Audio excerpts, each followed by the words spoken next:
तुम्ही पाहू शकता की तुम्हाला या 7 कारणांमुळे आता हप्ता मिळणार नाही. कोणकोणती कारणं आहेत 7 ती समजून घ्या.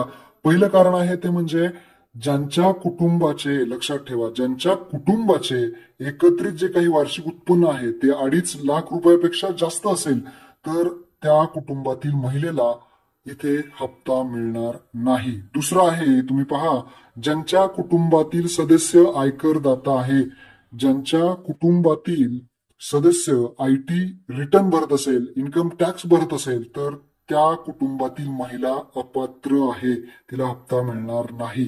तिसरं आहे, ज्यामध्ये इथे पहा, ज्यांच्या कुटुंबातील सदस्य नियमितमध्ये कर्मचारी म्हणून सरकारी विभागात असतील, उपक्रम मंडळात असतील, भारत सरकार किंवा राज्य सरकारच्या स्थानिक संस्थेमध्ये कार्यरत आहेत किंवा जे सेवानिवृत्तीनंतर निवृत्ती वेतन पेन्शन घेत आहेत, तथापि 2.5 लाखापर्यंत उत्पन्न असलेले, बाह्य यंत्रणेद्वारे कार्यरत असलेले कर्मचारी असतील, स्वयंसेवक कामगार आणि कंत्राटी कर्मचारी असतील तर ते पात्र ठरतील.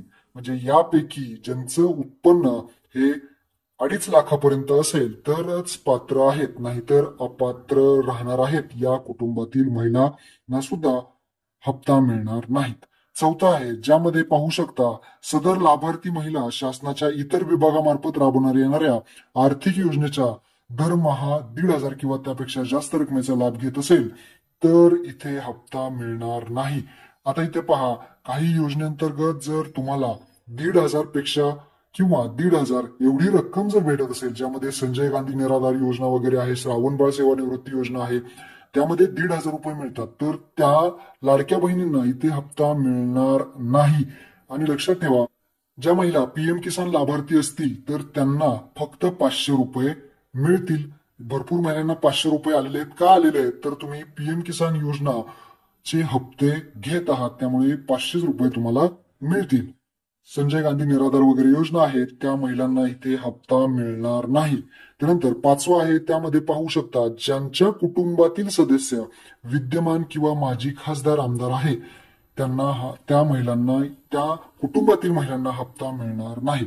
आता 6वं पाहू शकता, ज्यांच्या कुटुंबातील सदस्य भारत सरकार किंवा राज्य सरकारच्या बोर्ड असेल, कॉर्पोरेशन असेल, उपक्रमाचे अध्यक्ष असतील, उपाध्यक्ष असतील, संचालक असतील, सदस्य आहेत, या कुटुंबातील महिलांना सुद्धा हप्ता मिळणार नाही. आणि शेवटचं आहे, ज्यामध्ये ज्यांच्याकडे 4 चाकी वाहन आहे, ज्यांच्या कुटुंबामध्ये 4 चाकी वाहन आहे, त्या कुटुंबातील सदस्याच्या नावावरती जर असेल तर कुठल्याही लाडक्या बहिणींना इथे हप्ता मिळणार नाही. ज्यांच्या कुटुंबामध्ये 4 चाकी वाहन आहे, ट्रॅक्टर वगळून ज्यांच्याकडे ट्रॅक्टर असेल तर चालेल, परंतु ट्रॅक्टर नसून या 4 चाकी वाहन कुठलंही असेल तर तुम्हाला तुमच्या कुटुंबातील कोणाच्या नावावरती असू द्या तर त्या लाडक्या बहिणीला हप्ता मिळणार नाही. ही गोष्ट लक्षात ठेवा. अशा प्रकारची 4 कारणे आहेत.